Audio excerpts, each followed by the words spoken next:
I've been in sales for over 31 years, and my passion is helping individuals, teams, and entire companies increase their revenue levels. So if they're not hitting their numbers, I like to figure out how to get them to hit their numbers. If they're average, how do I make them good? If they're good, how do I get them to be great? And if they're great, how do I develop a superstar? What we've gained with the technology is these other tools that we could put within our toolbox to help us get to prospects, centers of influence, and really help us with our game plan. Now, what we've lost is the ability to get in touch with people.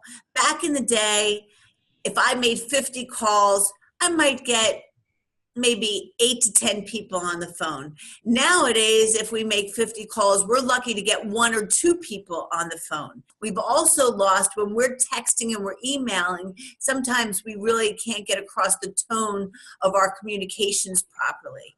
But what we've gained is all these other great ways to be able to really manage our time and our efforts to get our pipeline filled with qualified prospects on a consistent basis. Their triage areas are what 3 areas that, if improved upon, will have the biggest impact on performance. When I started in sales management, I wanted to cookie cutter all my direct reports. I wanted them to be little Lisa Peskins, have my same motivation, do things the way I was doing it. And what I came to realize is everybody's got their own strengths and areas of opportunity. So as a manager, if you could figure out what 3 areas that, if improved upon, will impact your direct reports to make sure you're maximizing their potential and their performance, now we can make a change. Because people can't change 10 things about themselves. But if we laser focus on what 3 that are going to have the biggest impact on performance, now we could figure out whether it's a training issue, a developmental issue, an accountability issue, and then figure out what we need to put together to close the gaps. What I find when I ask about motivation levels and what gets you out of bed every day, the millennials say quality of life, and the people my age and older often say quality of life. So what we find with the millennials, it's really understanding what is going to help them see the big picture.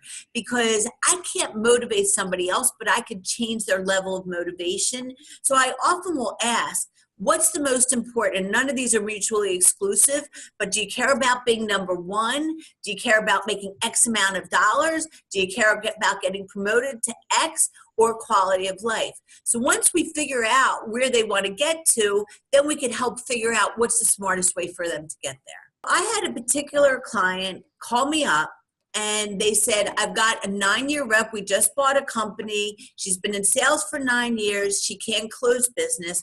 I want to send her to Philadelphia to do your 2-day sales training class. Gentlemen, I said, what are you going to schlep her all the way here to Philadelphia? What if this isn't a training issue?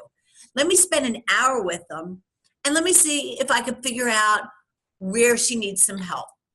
After an hour, it was perfectly clear. 1, she was presenting her solutions before she found out any qualifying information or what they cared about. 2, all her next steps were loosey-goosey. So if you said you're making a decision next week, she goes, I'll call you next week. And number 3, everyone was telling her that her solution was too much money. She was selling an $18,000 database of physicians to hospitals. And everyone was saying, I'm not spending $18,000 on a database. So I taught her to ask 2 more questions. How many openings do you have for how many months? 1 opening in the hospital world for 1 physician is $100,000 of lost revenue. So if they had 2 openings for 2 months, now we're putting an $18,000 solution in the context of a $400,000 problem. I started working with her January of 2015. She finished number 1 in the quarter for the first 2 quarters of 2015, hit her annual quota in August, and last year she doubled her revenue.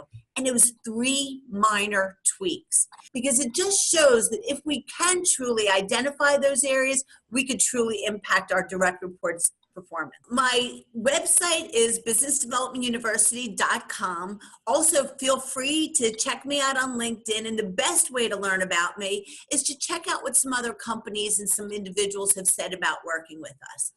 We truly are focused on the end results. And Again, I don't cookie cutter my approach.